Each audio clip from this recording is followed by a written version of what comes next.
So at this time, again, thank you all so much for joining us for our fiscal year 2024 Food and Agriculture Service Learning Program, RFA Technical Assistance webinar. I'm going to turn it over. My name is Ryan Cornigan, and I serve as a program specialist for the FASLP program. And I'm going to turn it over to our national program leader, Dr. Carinthia, to get us started. Again, thank you all for joining us. Good morning, good afternoon. We're glad to have you here today. So we're going to get started here just with a few meeting logistics. This session will be recorded, so please be sure to mute your microphones. We have our Zoom tech support information here. We have that number for you, so if you run into any issues, we ask that you contact Zoom tech support. You are able to also include any questions you have in the chat throughout the presentation, and we will be addressing those questions at the end. But also, if we aren't able to address some questions or you think of questions later, please reach out to Ryan and I via email. The slides and the recording from today will be posted to the program site for the Food and Agricultural Service Learning Project, or FASLP, as we commonly refer to it for short, at the link provided here.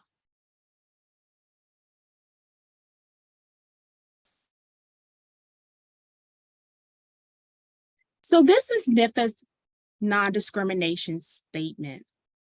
This slide contains contact information for individuals with disabilities to request reasonable accommodations.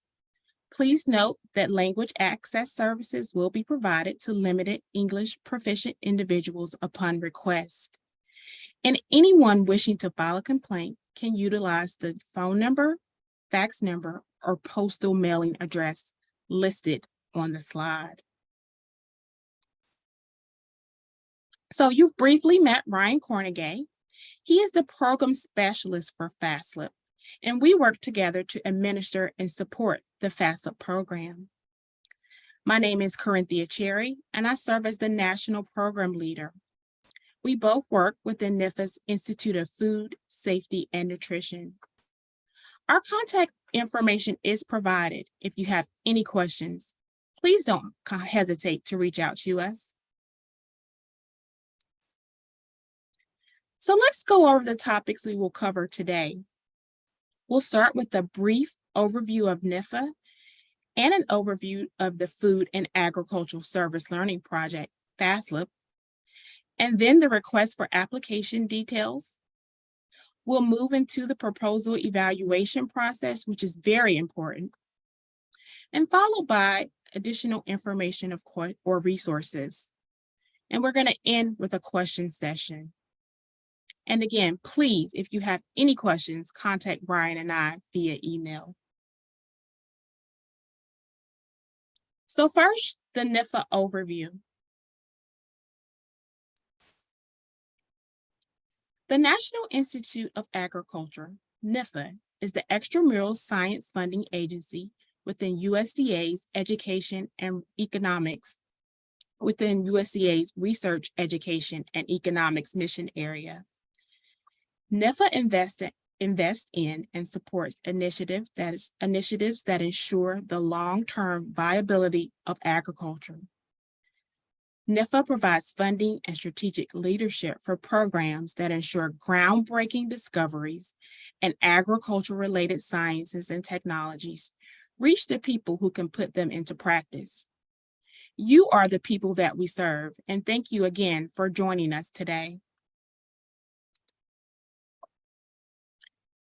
So the topics covered by NIFA programs cover an agriculture across a broad spectrum. We have advanced technologies, including bio and nanotechnology, animal divisions, business and economy, education and environment, including climate change, farming and ranching with rural initiatives, family well-being, food science covering food quality and food safety, food and nutrition security encompassing nutrition, obesity, and wellness, and also global engagement in plant health. So that's just a brief overview of NIFA. And now I'll turn it over to Ryan to provide an overview of the FASLP program.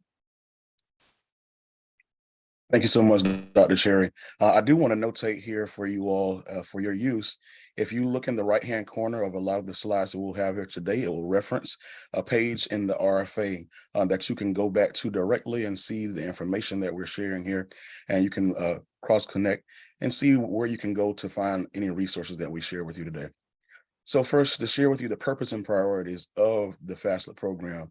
The purpose of the FASLP program is to increase the knowledge of agriculture and improve the nutritional health of children across the country. Next slide, please.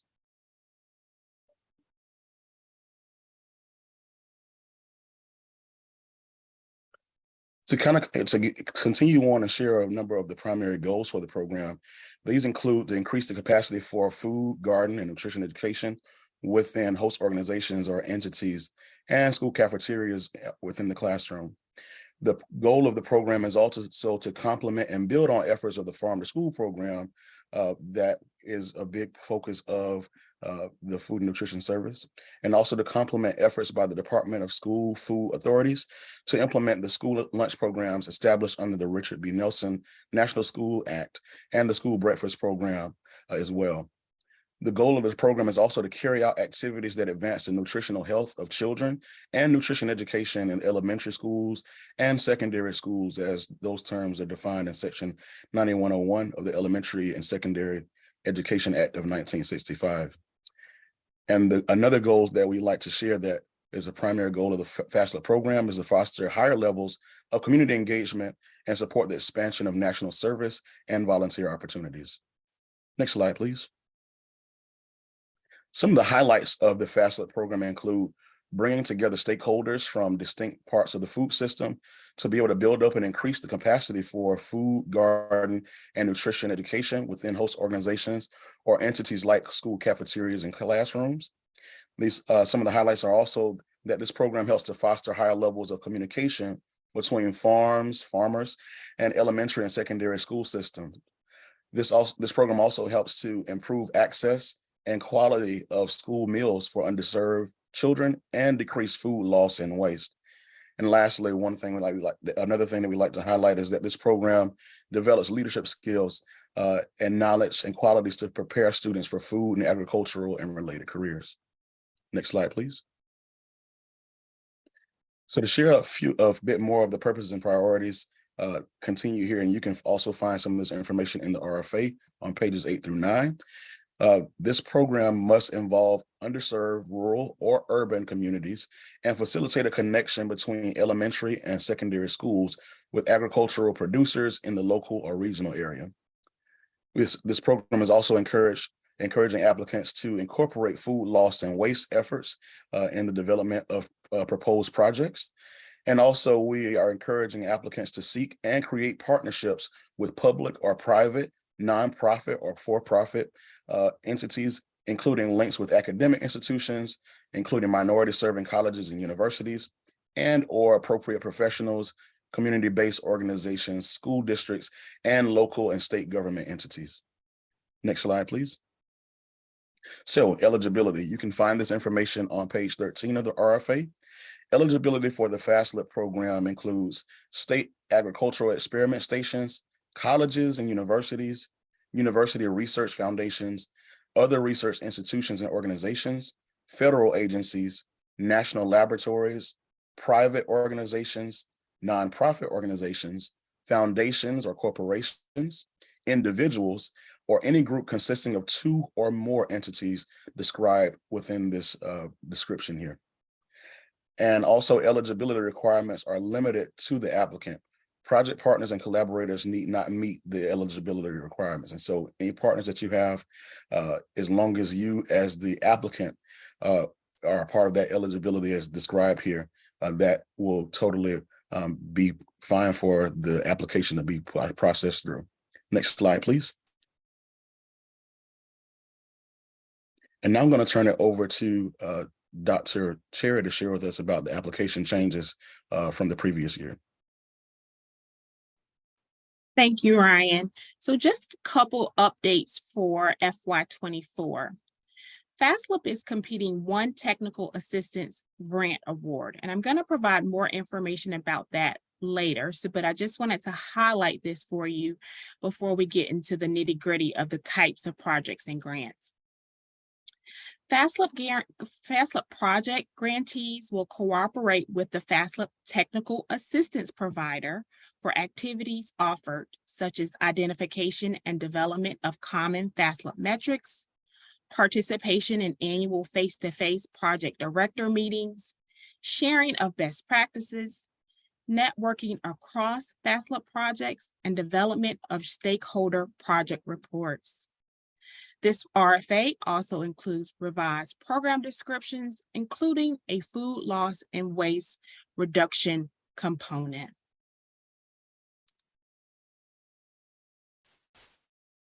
So I want to start by highlighting, we just talked about that just a little bit, that there are two funding opportunities available via this RFA. And I'm going to discuss each one of them individually to hopefully provide some clarity for you. Both of them are the standard grant type. NIFA has a variety of different types of grants, but for these, you will be submitting a standard grant application. So the first project type is the FASLP project type that you'll be able to submit. And again, this information is on page 7 of the RFA. And I have it highlighted here for you, but the FASLP project is what we're talking about right now. Applicants should request and submit a budget that's commensurate with the proposed project. No single FASLP award request may exceed $240,000, and this includes indirect costs. We ask that you refer back to the RFA. It provides all of this information. It is the holder of all of this information, and it is your guiding document. The project period or the period of performance for this FASLP project type is up to 2 years. Applications that exceed the budgetary guidelines will not be reviewed. This is critically important that you align your budget with the proposal. We will not review any budgets that exceed the $240,000 award limit. A project may be supported by only one grant under this program. This means one applicant for each project. For example, if you have a university who wants to apply for the same program, it must be individual projects with one project director. All FASLP awards will be evaluated based on the relevance and merit of the proposed project. So just a few examples of the types of activities that may be funded. Please note that this list is not all-inclusive, nor is it exhaustive. You are free to adapt your proposal for your area and your needs as long as it is within the scope of the FASLP program area. So some examples may include expanding farm-to-school programs beyond lunch to bring local or regional products into the school breakfast program, encouraging increased consumption of fruits and vegetables through promotional activities, taste tests, and other activities, establishing new or strengthening existing community partnerships, for example, working with personnel to identify appropriate suppliers. This list also includes developing and evaluating integrated curriculum to reinforce food and nutrition-based learning throughout the environment. Again, this is not an exhaustive list, and it can be adapted for your area and your specific needs as long as it's within scope. So the second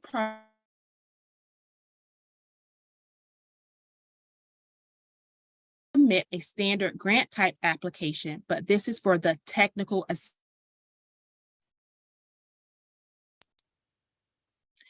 And here, Some of this information that we just went over for those project types are the same, but there are some areas that I want to highlight for you. The budget must be commensurate with the proposed project. No single FASLP award can exceed $240,000. So that is the same as we just talked about for the project type. Here's the major difference. The project period for the FASLP Technical Assistance is up to 3 years. So make sure that you're understanding the differences between these two types of projects. Again, the applications cannot exceed the budgetary guidelines. If you exceed the $240,000, it will not be reviewed. A project may be supported by only one grant under this program. And again, all FASLP awards will be made on the relevance and merit of the proposed project. So more differences between these two types of grants that we were talking about today, or project types we were talking about. What are those expected deliverables for the technical assistance project type? So basically here, you're going to have some common metrics. You're going to help us identify or develop common FASLP metrics and processes. There's going to be an annual report. And remember, this was a 3-year period of performance. So by the end of year 3, the technical assistance awardee will produce an annual report of FASLP. This report will aggregate common metrics across the current FASLP projects, strengthen the evidence base of effective approaches to meet program goals, provide examples of projects and strategies that are innovative, can be tailored to community-specific characteristics, and leverage and extend FASLP goals. And finally, this report will identify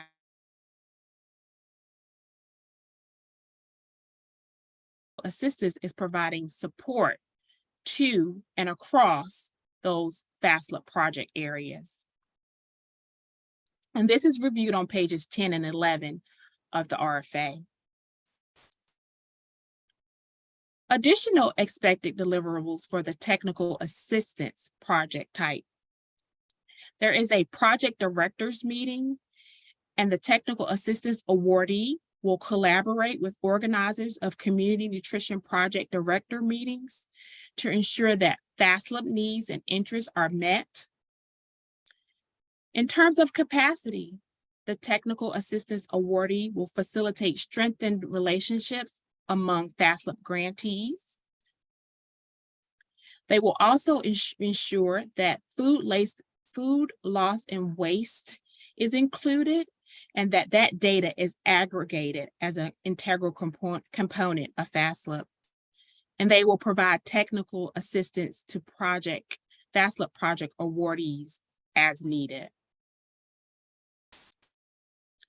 So for cost sharing, in terms of cost sharing, there is no matching required for FASLP project grants. And this is for the technical assistance component or the project component.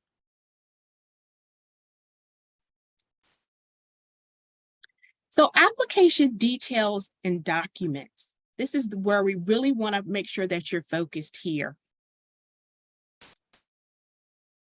So the application details. The RFA, again, is your guiding document, and it provides all the information you will need to write a competitive application. The RFA can be found at this web address listed here. The application deadline is December the 7th, 2023 at 5 p.m. Eastern Time, and it must be submitted through grants.gov, which is the portal that NIFA receives its proposals. We encourage you to not wait until the last minute to submit. If your proposal comes in at 5:01 p.m. Eastern Time, we will have to reject it to ensure a fair and equitable process to all. So please submit as early as possible. If you submit early and then realize you need to make an update, or you didn't upload a critical document, or you forgot to put it in the PDF format, which is the only acceptable format, we'll talk about that later, then you can resubmit. NIFA will take the last project submission. You can resubmit before December 7th at 5 p.m. Eastern Time, but not after. Total funding available in FY24 is approximately $2 million. The program code for the FASLP project type is FASLP, and we are anticipating awarding 7 awards for FY24. The program code for the technical assistance type is FASLT, with 1 anticipated award for FY24. And the maximum award for both project types is $240,000. Again, this information is on pages 8 through 12 in the RFA.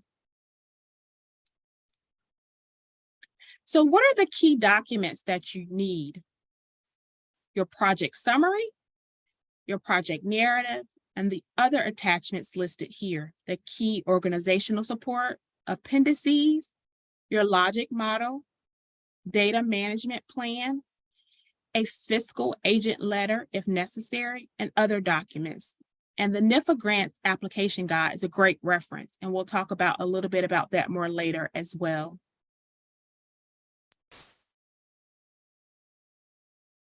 So the key documents, I'm going to key in on a couple of those for you. The project narrative page limit is 10 pages of text and 5 pages of figures and tables, and this will be strictly enforced.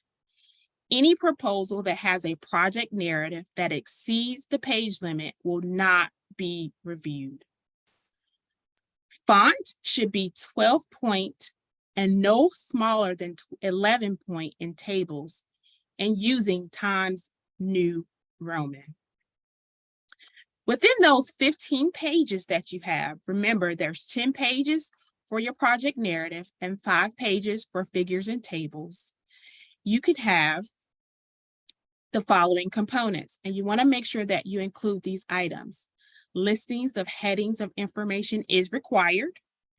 You want to make sure that you are covering the impact on research, training infrastructure, or extension to achieve project goals.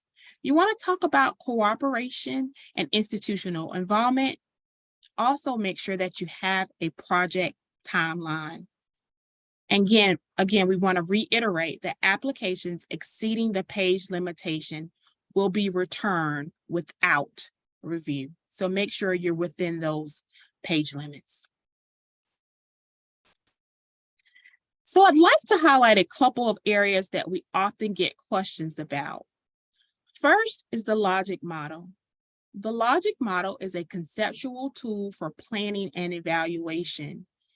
It displays the sequence of actions that describes what the program is and what it will do.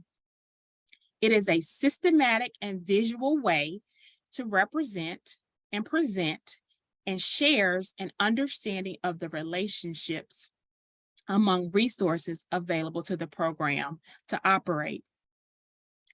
It includes planned activities, anticipated results, and the presentation of the resources, inputs, activities, outputs, outcomes, and impacts.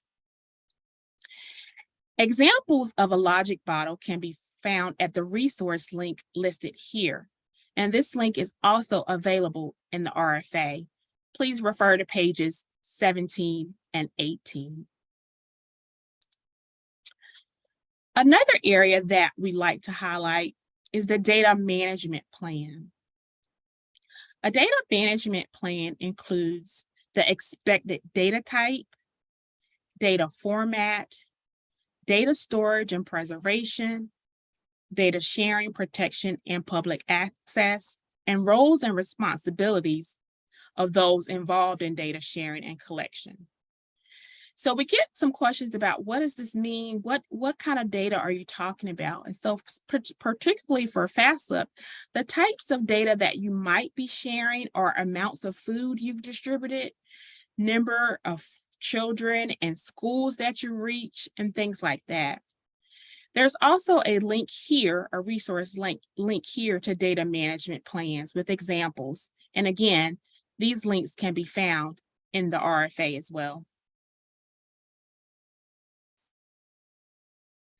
So for submission, NIFA only accepts electronic submission of applications, and there is a comprehensive NIFA grants application guide that's linked here.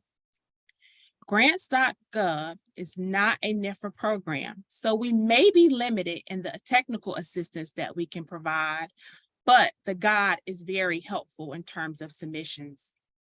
Again, all documents must be in the PDF format, including the project narrative and the budget justification. It's important to note that grants.gov may allow other formats, but they will not be accepted by NIFA. And please don't use a third-party PDF builder. We encourage you to use Adobe Acrobat.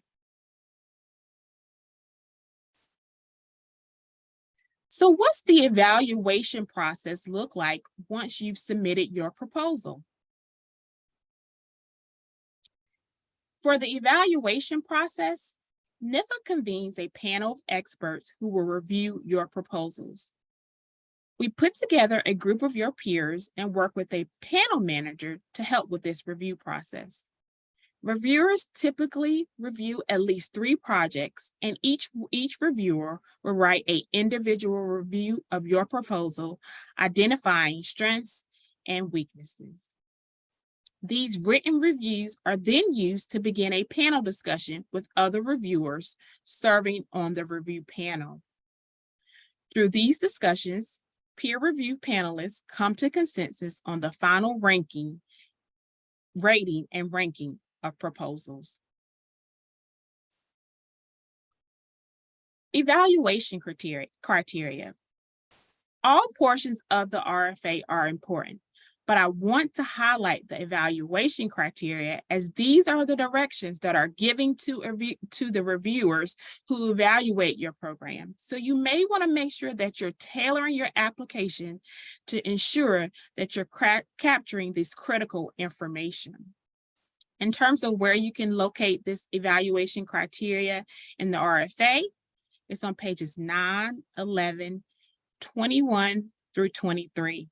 Please make sure that you review these before you start and refer back to them as you're preparing your application.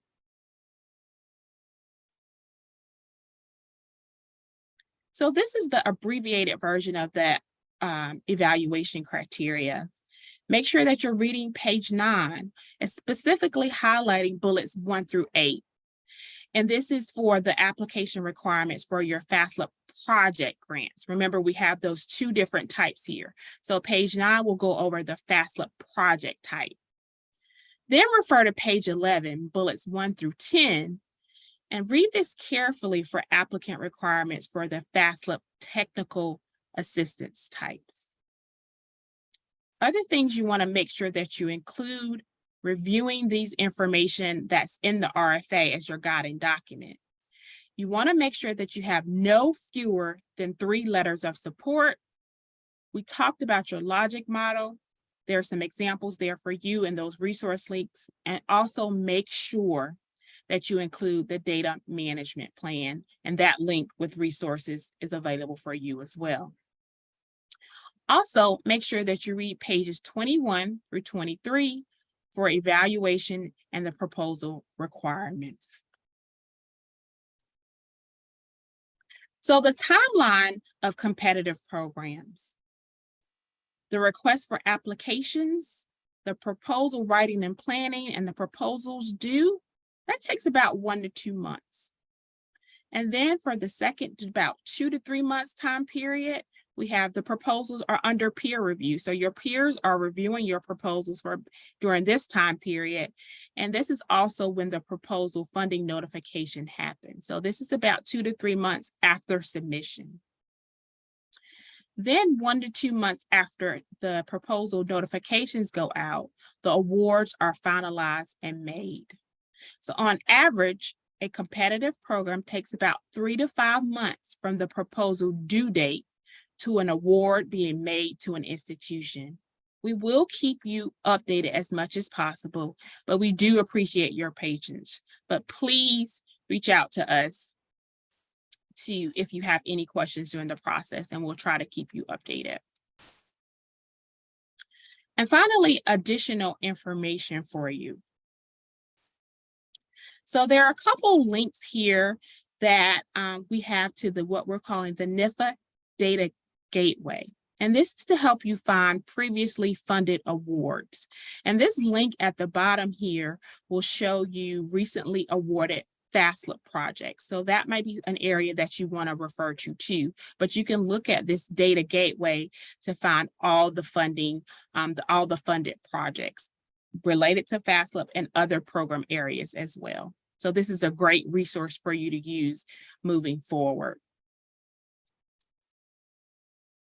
We also like to share with you a couple things around upcoming events. We have an events calendar that NIFA shares that gives deadlines, meetings, and webinars.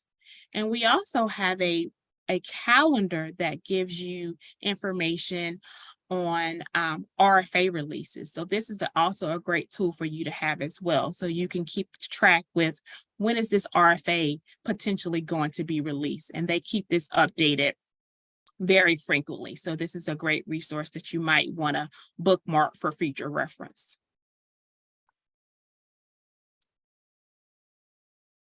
Again, other grant resources that you can refer to. There's the funding opportunities link that we've provided. We also have a competitive grants flow chart that gives you an overview of this process in terms of competitive grants. The NIFA grants resources. The NIFA policy guide, which is also an important reference tool for you as well. Indirect costs, if you have questions around that area. Remember, your budget for FASLP projects, technical assistance, or project type is $240,000, and that does include indirect costs. And the guide that we referred to earlier in terms of preparation and submission of NIFA applications via grants.gov, and also information on awarded grants. So we've talked a lot. Again, we wanted to share our contact information with you again today. You can contact Ryan or myself via email. Our phone numbers are listed here, but you're typically going to probably get a better or faster response via email, but reach out to us whichever way is easier for you, and we will respond to you. But we're going to now open it up for any questions that you might have for the last couple minutes that we're together. And Dr. Chair, we have a few questions in the Q&A chat. I see also one in the chat box. I've been answering a few in the Q&A chat. Give me 1 second here. Thank you, Ryan. It's hard to see when you're sharing in the chat, so I haven't seen any of the questions. So give me just a second here.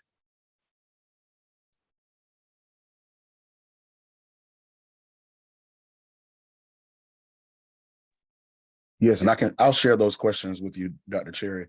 Okay. The ones that haven't answered yet. And so let me go back up here. I think one of those questions, go ahead. Sure, go ahead, Ryan. Sure. I was just about to lift up a question from Beth Gingo. And she asked, she's first said, hello, thanks for this webinar. Do agricultural producers include school gardens? For example, if a proposal links students in a classroom to producers in the school garden at their school, does that fulfill the requirement of connecting youth with agricultural producers? Okay. Great question, Beth. Thank you, Ryan, for sharing that with me. That could be an example of something that would be within scope of the program. And so we want to make sure that when you're thinking about that agricultural producer, it could be the school garden, but we do try to make those connections with the farmers in that region as well. So make sure that you go back and review the RFA and what those priorities and the purpose and our goals are for this program. So that might be an example of one type of activity, but I wouldn't say that that would be an example of an activity that would be sufficient to meet all the requirements of the FASLP scope. Thank you, Dr. Sherry. So I'm going to lift up another question that we have here. And it asks, does the FASLP project need to be situated in a specific community, or can it be national in scope, where participants will be placed in their local school district and work on FASLP eligible activities in their district, but the program is open to anyone throughout the country? So that's a great question as well. So when we think about FASLP, it can be tied to the local area, or it can be national in scope. One thing that I would highlight here is just making sure that you're cognizant of what your budget is.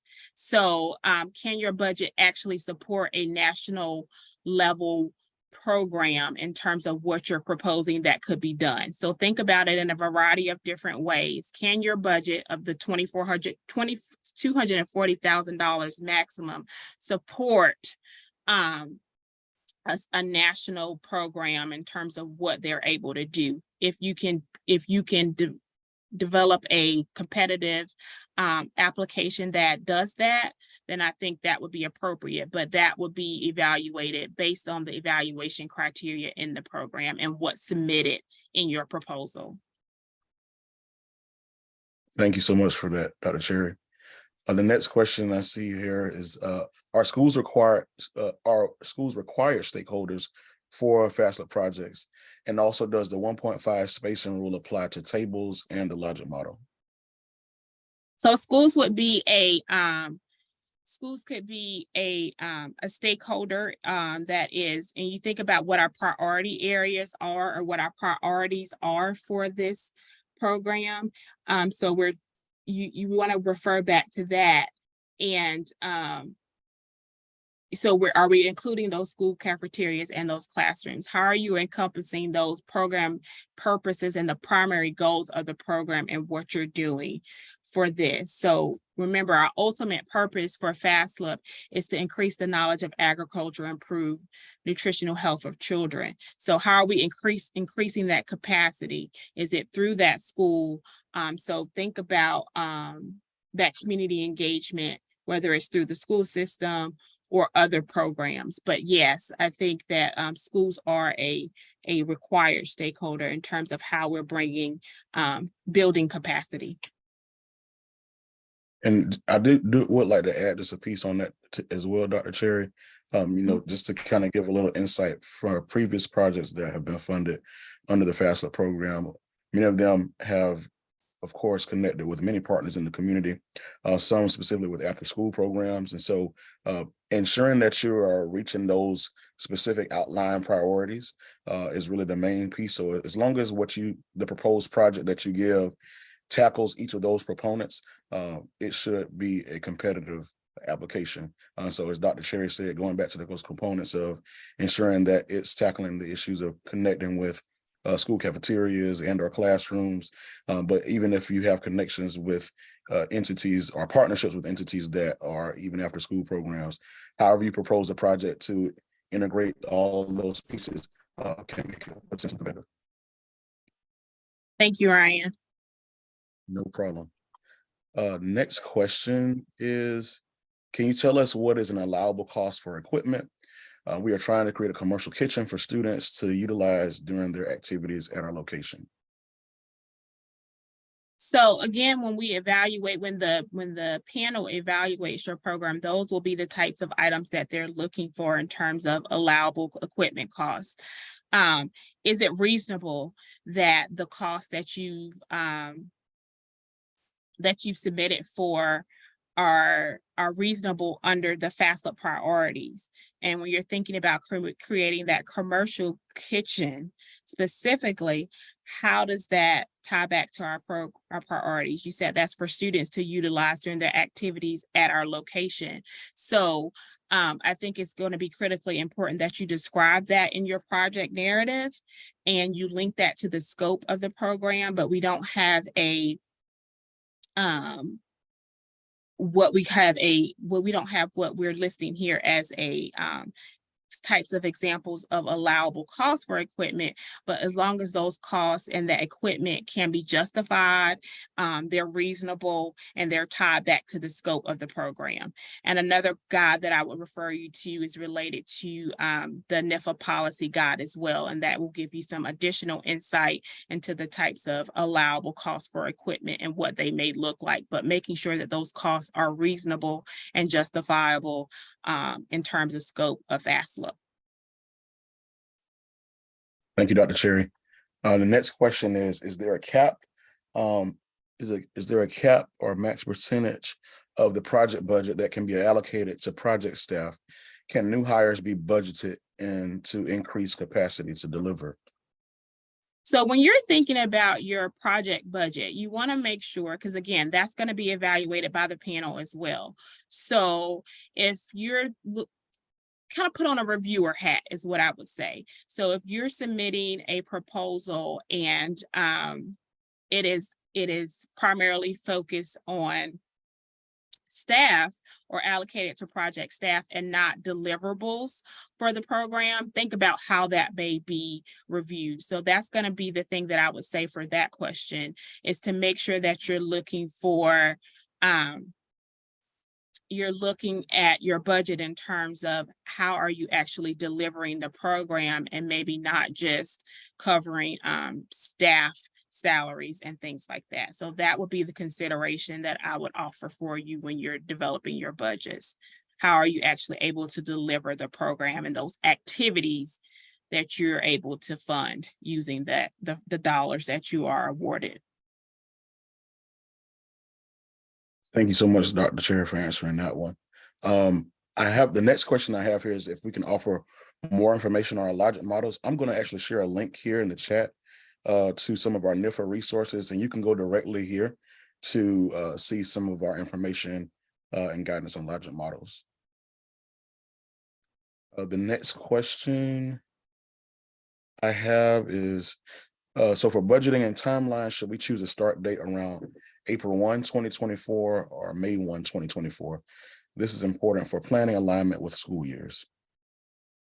So again, what we give you is an anticipated, or we kind of give you what typically happens in that competitive review process and then being able to award. So when you're thinking about your timeline, I think that would be sufficient, because what you're going to want to make sure that you do is that you already have those community connections.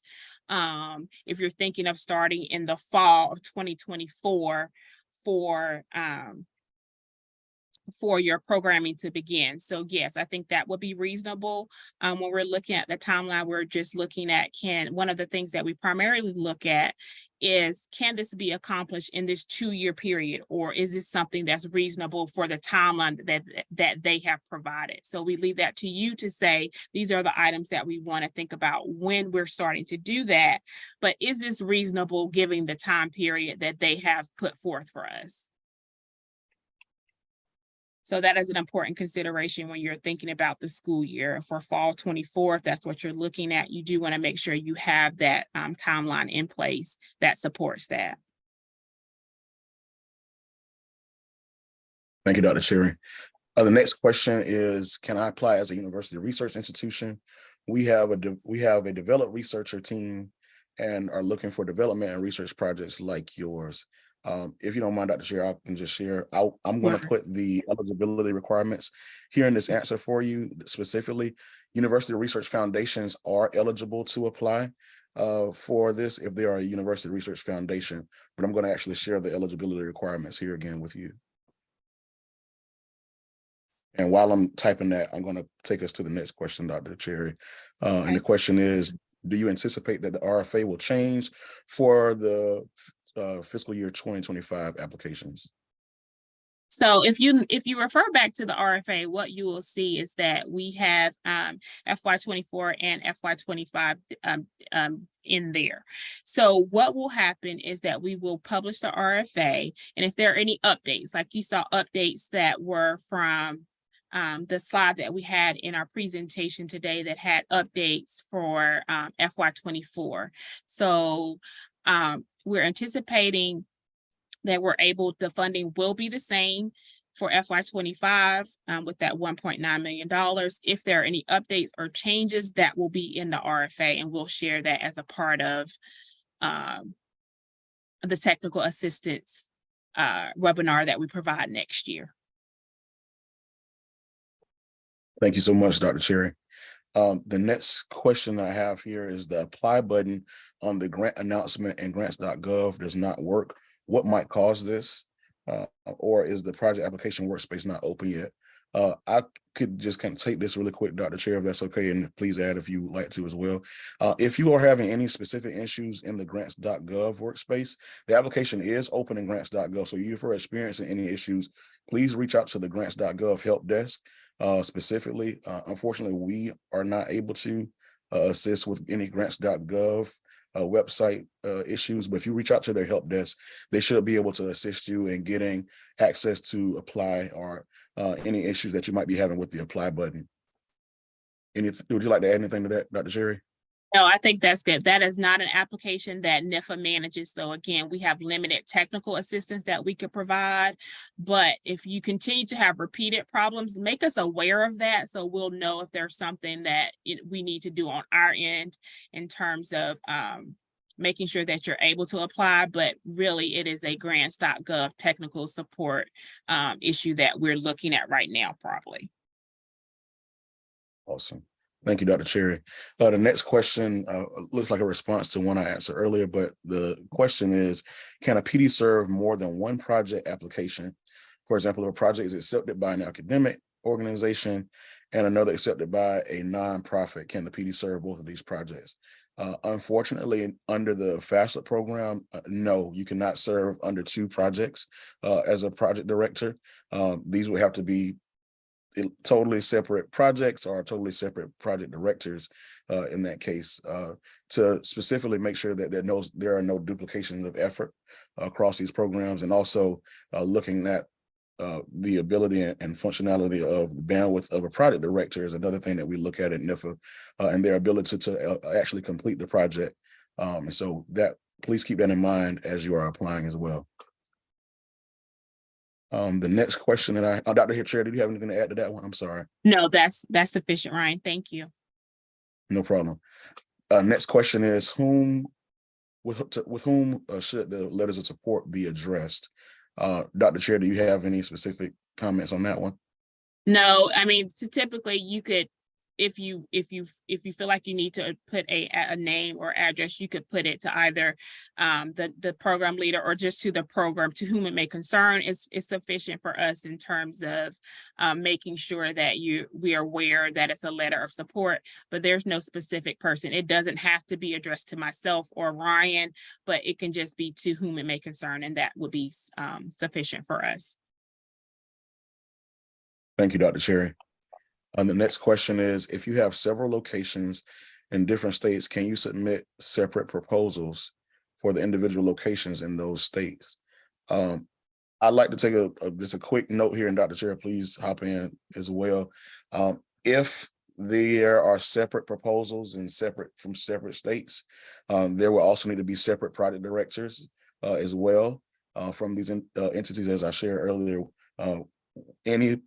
Any applications that are put in from the same project director or the same project title or in scope will be viewed as the same application. So for example, let's just say organization 123 in Florida applies, and the same project is the same application for organization 123 in the state of Georgia, then those applications could be looked at as duplicate if they have the same project director.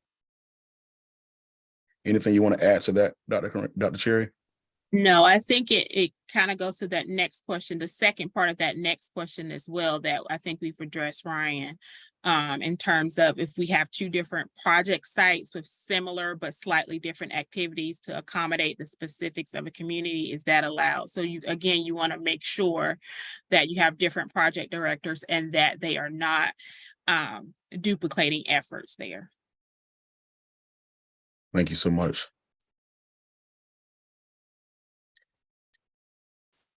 Next question is, can this project be framed inside of youth agriculture entrepreneurship? Additionally, a question surrounding the single project under the award. If we have two different project sites with similar but slightly different activities to accommodate the specifics of a community, is it allowed?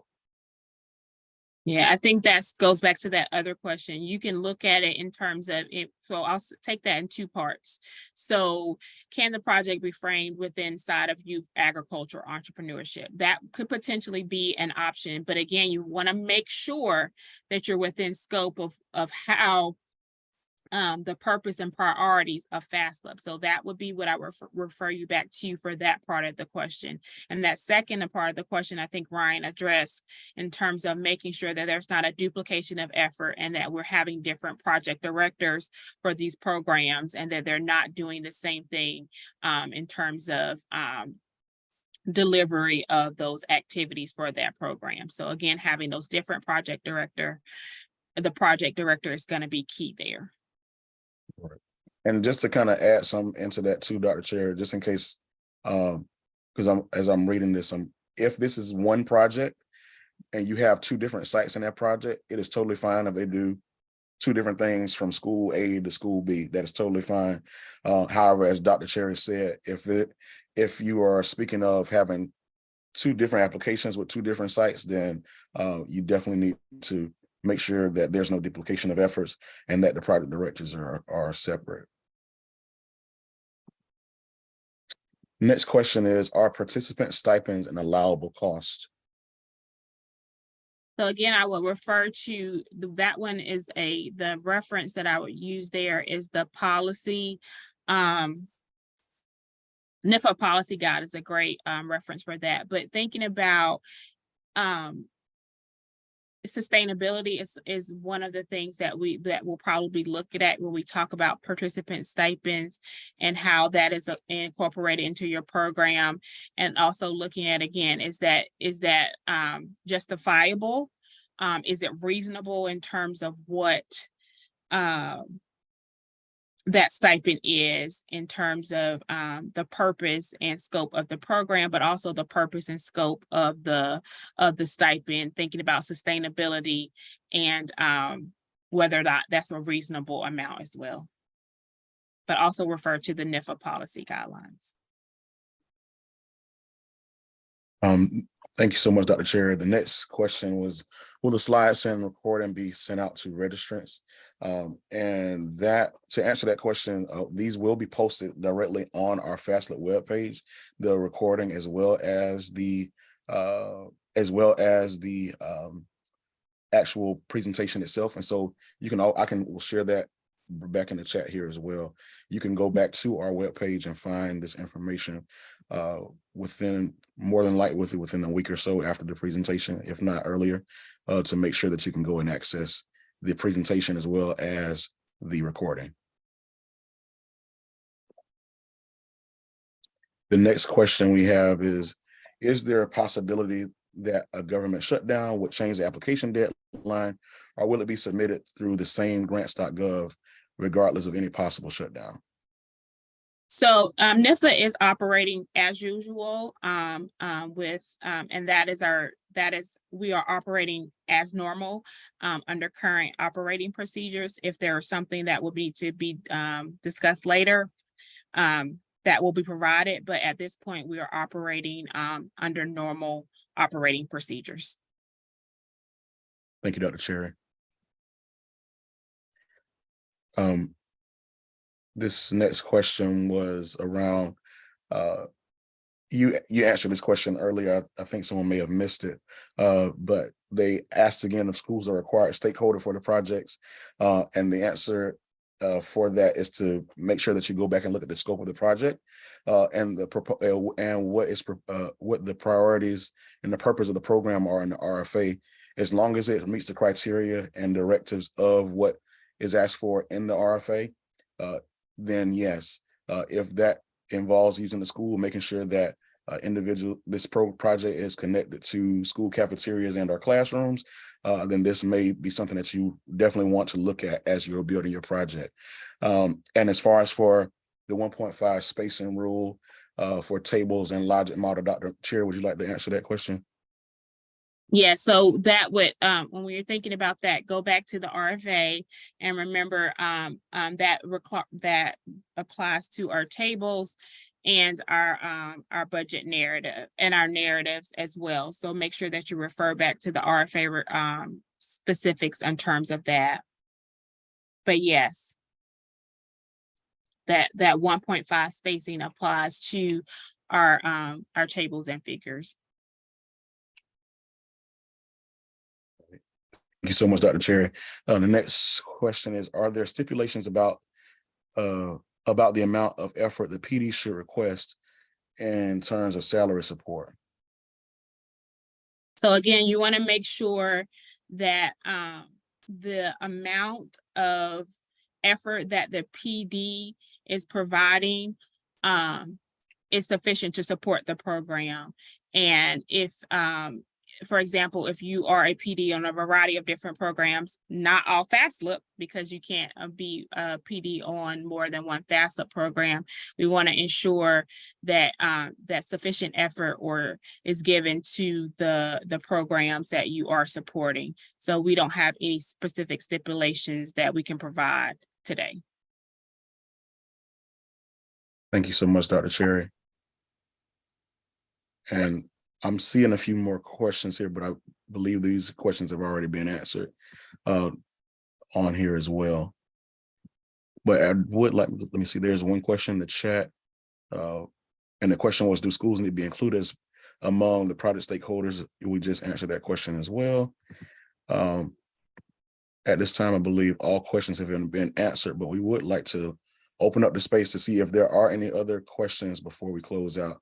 If you'd like to put them in the chat, if need be.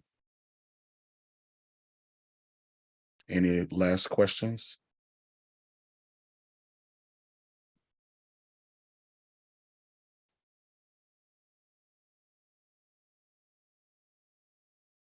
I'll give a moment for you all to type just in case.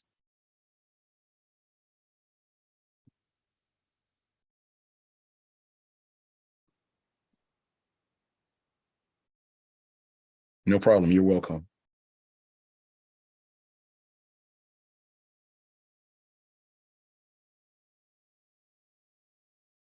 And again, if you think of questions once we've logged off today, feel free to send an email to Ryan and myself, and we will get back to you as soon as possible.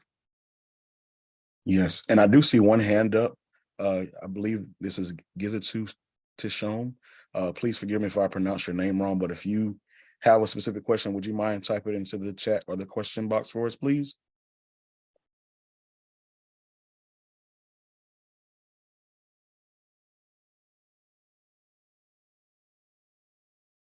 Or if you don't have a question, if you could let us know.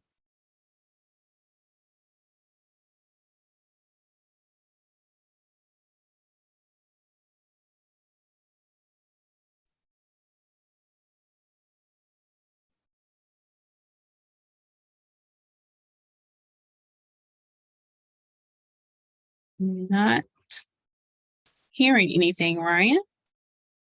Okay. All righty. Well, thank you all so much for joining us here today. Again, you will be able to see the recording as well as the presentation itself on our FASLP webpage. I'm going to go ahead and put that here in the chat just so you can access that when the time comes.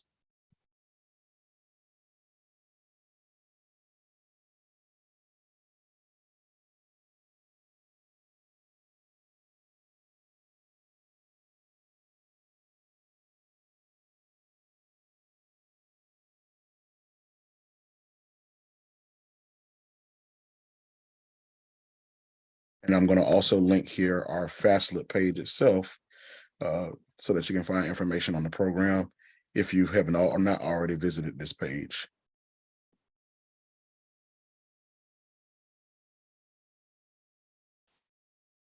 Any last comments, Dr. Cherry?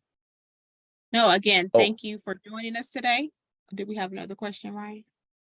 I see Gizitu has sent a message here that they cannot speak and raise questions. So let me see if I can Gizzard, could you type your question for us if possible, please? And if not, you Well- can send us an email with your question and we'll respond directly to you if you're having some technical issues today. Are you able to get it, the question, Ryan? Not yet. Okay.